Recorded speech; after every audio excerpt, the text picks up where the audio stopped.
Cost and Works Accounts and the Company Secretary Amendment Bill 2021 का समर्थन करने के लिए मैं खड़ा हूं। मेरे पूर्व वक्ता मेरे सहयोगी सुभाष बहरिया जी ने जो बिल और अमेंडमेंट के मेरिट्स के बारे में जो बातें कही है उसका मैं पूरा समर्थन करता हूं। और बहरिया जी ने जो इंस्टीट्यूशन ऑफ चार्टर्ड अकाउंट्स जो अकाउंटेंट की जो संस्था है उनके बारे में कहा कि उन्होंने अच्छा काम किया है, तो मैं भी इस मत से हूं कि उन्होंने इतने लंबे समय तक अच्छा काम किया है। हमारी बहन महाराष्ट्र की सुप्रिया सुले जी ने कहा तो अच्छा किया, तो ये आप क्यों बता रहे हो? जो अच्छा हो रहा है उसमें और अच्छा करने का हमेशा स्कोप होता है, गुंजाइश होता है। और देश के प्रधानमंत्री सम्माननीय नरेंद्र मोदी जी हमेशा और अच्छा हम कैसा कर सकते हैं उसके बारे में बातें करते रहते हैं और वो स्वयं भी करने का प्रयास करते हैं, जिसका फल हम सब लोग 2014 के बाद में देख रहे हैं।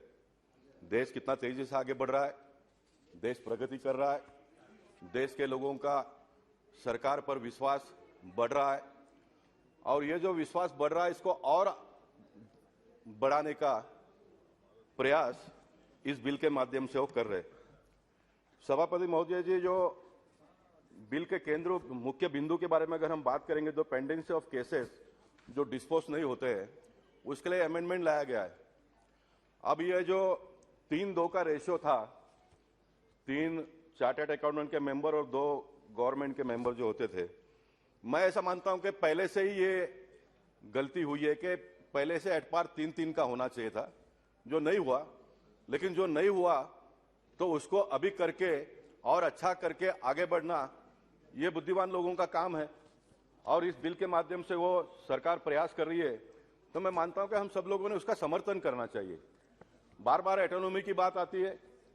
सभापति महोदय जी, मैं 30 साल से इलेक्टेड रिप्रेजेंटेटिव सिस्टम में काम कर रहा हूं और ऑटोनॉमी के बारे में कॉर्पोरेशन में हो या तो विधानसभा में हो या तो पार्लियामेंट में ऑटोनॉमी की बातें होती है। मैं हमेशा इस बात से सहमत हूं कि ऑटोनॉमी को भी एक चौकट, एक स्क्वायर बॉक्स से रहकर ही उसको काम करना है। ऑटोनॉमी यानी किसी भी व्यक्ति को ऐसा कोई सुपर पावर नहीं है कि वो कुछ भी कर सकता है। ऑटोनॉमी का मतलब ही ये होता है कि जो रूल्स, जो नीति नियम बनाकर उनको काम करने के लिए दिया गया है उसमें कोई गवर्नमेंट के लोग इंटरफेयर नहीं कर सकते, उतना ही उसका पावर है। ऑटोनॉमी का मतलब ही उतना होता है। ऑटोनॉमी ये नहीं कि वो कुछ भी करेगा तो चलेगा, और कोई ऑटोनॉमी लिया नहीं गया है। मैं तो मानता हूं कि ऑटोनॉमी को और मजबूत बनाने का प्रयास हो रहा है, ऑटोनॉमी को और स्वच्छ बनाने का प्रयास हो रहा है। तो इसके लिए इस बिल के माध्यम से हम सब लोगों ने इसको समर्थन करना चाहिए, ऐसा मैं मानता हूं। कोऑर्डिनेशन कमेटी है, अमेंडमेंट जो आया कोऑर्डिनेशन कमेटी में आया, डोमिनेशन कमेटी नहीं है। What is the meaning of coordination? मिलजुल कर काम करना है। कोऑपरेटिव फेडरलिज्म की बात हमारे देश के प्रधानमंत्री कर रहे हैं और अच्छा काम चल रहा है सेंटर और स्टेट के सहयोग से। तो कोऑर्डिनेशन जितना ज्यादा हो, जितना अच्छा हो, वो एक हेल्थी डेमोक्रेसी के लिए बहुत अच्छी बात है। इसमें प्रॉब्लम क्या है? इसलिए मैं मानता हूं कि ये भी जो बदलाव आया है इसका हम सब लोगों ने समर्थन करना चाहिए। सभापति महोदय जी, मैं एक बात मेरे समझ में आता नहीं है। पहले हमारे देश में इंडस्ट्रियल सेक्टर इतना बड़े पैमाने पर नहीं था। 1991 के WTO एग्रीमेंट के बाद में देश जिस रफ्तार से आगे बढ़ रहा है उस रफ्तार से सीए जितने बच्चे पास होकर आने चाहिए उतने नहीं आते, ये मेरा मानना है। क्योंकि यहां पर भी कोई मोनोपोली क्रिएट करने का प्रयास होता है क्या, इसके बारे में भी हम सब लोगों ने सोचने की आवश्यकता है। सरकार किसी की भी हो, ए की सरकार हो या बी की सरकार हो, सरकार चलाने के लिए टैक्स के माध्यम से आया हुआ पैसे से सरकार हम चला सकते हैं। इसलिए सरकार अच्छे ढंग से चलाकर बेहतर सुविधा देश के लोगों को देने के लिए टैक्स ज्यादा कैसे आए उसके लिए हम सब लोगों ने मिलकर प्रयास करना चाहिए। देश के प्रधानमंत्री का एक क्लिप हम सब लोगों ने देखा है, गए साल का उन्होंने कोट किया कि 3 करोड़ से भी ज्यादा लोग फॉरेन घूमने के लिए गए। कितने करोड़ लोगों ने गाड़ियां नहीं ली, अच्छी बात है। हमारे देश प्रोग्रेस कर रहा है, प्रगति कर रहा है, लोग सुखी हो रहे हैं, संपन्न हो रहे हैं, लोगों के पास पैसे आ रहे हैं, लोग घूमने के लिए जा रहे हैं। लेकिन देश के तिजोरी में टैक्स के माध्यम से पैसा कितना लोग भर रहे हैं, ये हम मेंबर ऑफ पार्लियामेंट में बैठे हुए लोगों का देखने का काम नहीं है क्या? तो क्या इस सेक्टर में हमको बदलाव लाने की आवश्यकता नहीं है क्या? मैं मानता हूं कि जो अच्छे चार्टर्ड अकाउंटेंट्स हैं उनका हम सम्मान करते हैं, सभी लोग करते हैं, मैं भी करता हूं, आने वाले दिनों में हम करेंगे। लेकिन हर जमात में अच्छे और बुरे लोगों की एक संख्या है, ज्यादा कम उसके बारे में डिबेट एंड डिस्कशन हो सकता है। वैसे ही इस सेक्टर में जो गड़बड़ हुए, घोटाले हुए, जो धांधली हुई, उसमें उनको मदद करने वाले भी इस सेक्टर में से लोग थे ना सभापति जी। तो क्या उनके बारे में सरकार ने कोई संज्ञान लेना नहीं चाहिए? हम जैसे सारे मेंबर ऑफ पार्लियामेंट को देश के लोगों ने यहां पर चुनकर भेजा है, क्या हम लोगों ने इसके बारे में चिंता नहीं करना चाहिए? जो रॉन्ग डूअर्स है उनके ऊपर कोई एक्शन नहीं होना चाहिए, उनके ऊपर कार्रवाई नहीं होनी चाहिए? अगर एक्ट में कोई प्रोविजन नहीं है तो क्या उसके बारे में बदलाव नहीं होना चाहिए? तो मैं मानता हूं कि बदलाव होना चाहिए, और हम सभी लोग मानते हो कि बदलाव होना चाहिए, और ये बदलाव लाने का प्रयास सरकार कर रही है। सभापति महोदय जी, मैं मानता हूं कि ये सही समय है इस बिल में अमेंडमेंट करके हमको आगे बढ़ने के लिए। देश बहुत तेजी से बढ़ रहा है, एमएसएमई सेक्टर कितने तेजी से बढ़ रहा है। मैं मानता हूं कि चार्टर्ड अकाउंटेंट इंस्टीट्यूशन के लोगों ने आने वाले दिनों में उस इंस्टीट्यूशंस में से बच्चे ज्यादा पढ़कर पास होकर बाहर निकले, इसका हमने प्रयास करना चाहिए। एक समय था 2-3% बच्चे ही पास होते थे, अब ये परसेंट बढ़कर आगे बढ़े हम। मैं मानता हूं कि इसमें और आगे जाने की आवश्यकता है, क्योंकि हम जब स्कूल में पढ़ते थे तो 5वीं 6वीं में जो हम पढ़ाई करते थे वो आज नर्सरी के बच्चे हमारे घर में पढ़ते हैं। हमको भी कभी कभी आश्चर्य होता है कि ये क्या हो रहा है। तो चार्टर्ड अकाउंटेंट में ऐसा कौन सा इतना बड़ा कोई टेक्निक है, ये मैं समझ नहीं पा रहा हूं। अभी तो मोदी जी के जमाने में तो सब डिजिटल इंडिया के माध्यम से सारे पेपर्स आते हैं, उसको खाली कैलकुलेशन करके हिसाब करके कितना टैक्स भरना है ये तय करना चाहिए। इस देश में हम लोगों ने ये भी देखा, एक तो जो पेपर्स देते हैं उसके हिसाब से सीए जो होता है वो कितना टैक्स भरना है ये बताता है जो ग्राहक होते हैं उनको। दूसरा एक तरीका यह है कि सीए पूछता है कि आपको इस साल में कितना टैक्स भरना है। ये हम सब लोगों ने देखा है, हम सब इस दायरे में से गुजरे हुए हैं। सरकार जैसे चलती थी, सरकार को जैसे लोगों ने चलाया वैसे चलने का प्रयास लोगों ने किया।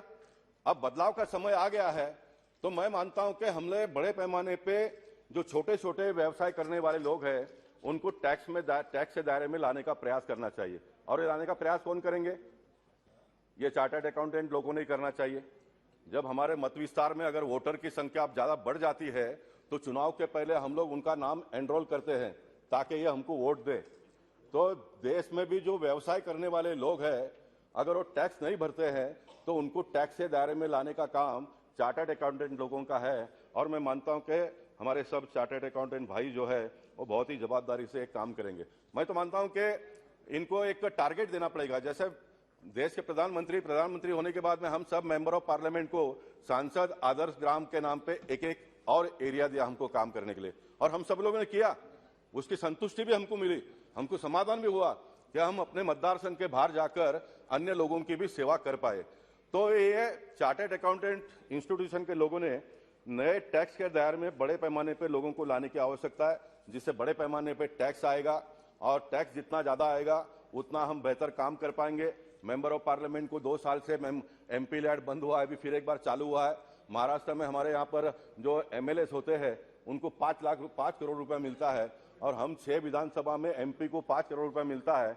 मैं मानता हूं कि टैक्स के माध्यम से अगर ज्यादा पैसा सरकार की तिजोरी में आएगा तो उसका डिस्ट्रीब्यूशन में भी उसके भागीदार भी हम बनेंगे। We can deliver goods more than today, ये हमको भी उसका लाभ मिलने वाला है। तो ये क्षेत्र में सभी लोगों ने पॉलिटिक्स को बाजू में रखकर हम सब लोगों ने मिलकर काम करने की आवश्यकता है। ये जो एक बात के बारे में डिस्कशन हो सकता है, डिबेट हो सकता है, उसमें बदलाव भी हो सकता है, आने वाले दिनों में भी आएगा। मैं मानता हूं कि ये सरकार 2014 के बाद में आने के बाद में इंसॉल्वेंसी, बैंक्रप्सी कोड और जीएसटी में जितना अमेंडमेंट हर पार्लियामेंट के सेशन में लाकर जितने सिस्टम को ठीक ठाक करने की आवश्यकता थी उतना करने का ये सरकार ने प्रयास किया है। नहीं तो एक बार कायदा बनने के बाद में 10-10 साल, 15-15 साल उसमें अमेंडमेंट तो आता ही नहीं था। चलता है, चलाओ, चलने दो, कोई पूछता नहीं था। अब उसमें जो भी करेक्शन होती है रिलेटेड लोग बताते हैं कि साहब ये सही नहीं है, ये सही नहीं है। तो सरकार ने उसको हर बार हमेशा उसको बदलाव करके आगे बढ़ने का प्रयास किया है जीएसटी में और इंसॉल्वेंसी बैंक्रप्सी कोड में। इसमें भी जो हम कर रहे हैं इसमें और बेहतर करने के लिए आने वाले दिनों में स्कोप होगा। तो पार्लियामेंट में तो हम बैठे ही है, ये हो सकता है। अब किसी ने ये सोचने की क्या आवश्यकता है? मुझे भी लगता है कि भाई चार्टर्ड अकाउंटेंट है तो उसका जो चेयरमैन होगा उसने होना चाहिए, लेकिन कभी कभी आईएएस ऑफिसर्स है उसको हम मेंबर ऑफ पार्लियामेंट लोग कभी कभी गाइडेंस करते हैं, बिकॉज वी आर प्रैक्टिकल।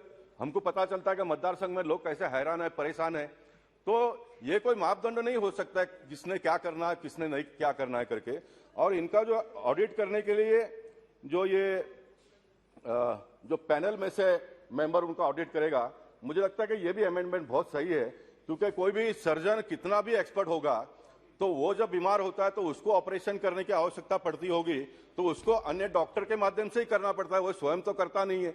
इसलिए जो अच्छी बातें हैं, जो सही है, उसको हम सब लोगों ने एकदम ओपन माइंड से स्वीकारने की आवश्यकता है, ऐसा मैं मानता हूं।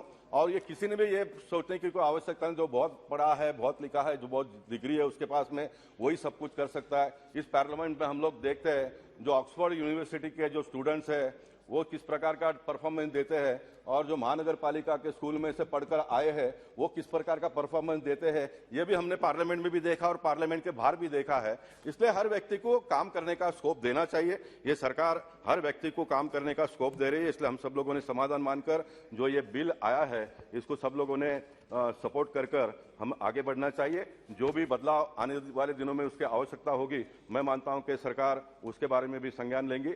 मैं चार्टर्ड अकाउंटेंट इंस्टीट्यूशन के जो अच्छे सीएस है उनका फिर एक बार यहां पर अभिनंदन करता हूं। बहुत लंबे समय तक उन्होंने इस सिस्टम को चलाया, लेकिन इस सिस्टम को और अच्छे बेहतर ढंग से चलाने के लिए सरकार ने जो अमेंडमेंट लाया है उसको उन्होंने भी बहुत खुले मन से स्वीकारते हुए हम सब लोगों ने मिलकर आगे बढ़ने का प्रयास करना चाहिए। यही भावना व्यक्त करते हुए मैं अपनी बात को यहां पर समाप्त करते हुए फिर एक बार इस बिल को समर्थन करता हूं। बहुत बहुत धन्यवाद।